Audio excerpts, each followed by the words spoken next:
Bi magnitude zuzenki proportzionalak dira, baten balioa aldatzen denean, bestearen balioa ere proportzio berean aldatzen bada.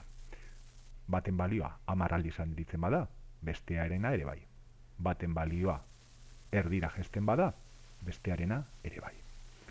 Adibidez, kotxe batean jartzen dugun gasolina litroak eta ordaindu beharrekoa, magnitude zuzenki proportzionalak dira.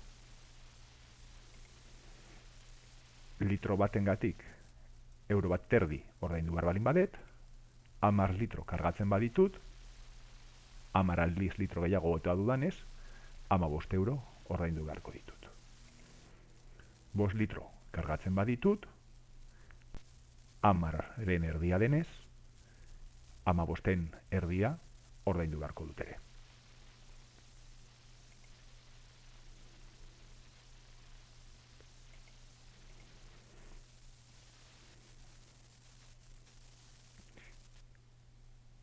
Bi magnitude zuzenki proportzionalen arteko hiru balio ezagututa laugarren bat kalkulatzeko metodo bat hiruko erregela zuzena erabiltzea da.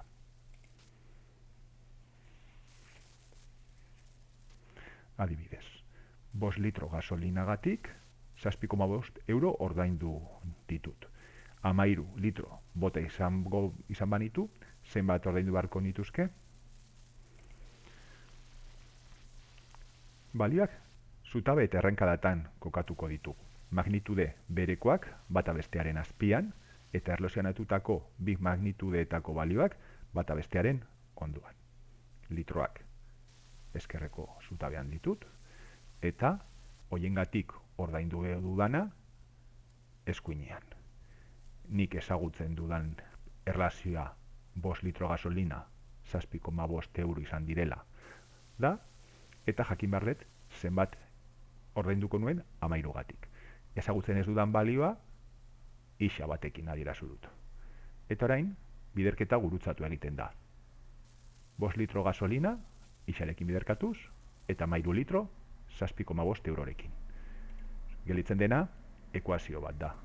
Ekuazio hau ebasteko, 5 hau, ixa biderkatzen duen 5, beste aldera zatitzen pasa behar dut, eta ekuazio ebatzita 19,5 euro gelditzen zait. 13 litrogatik ordaindu beharrekoa hori izango da.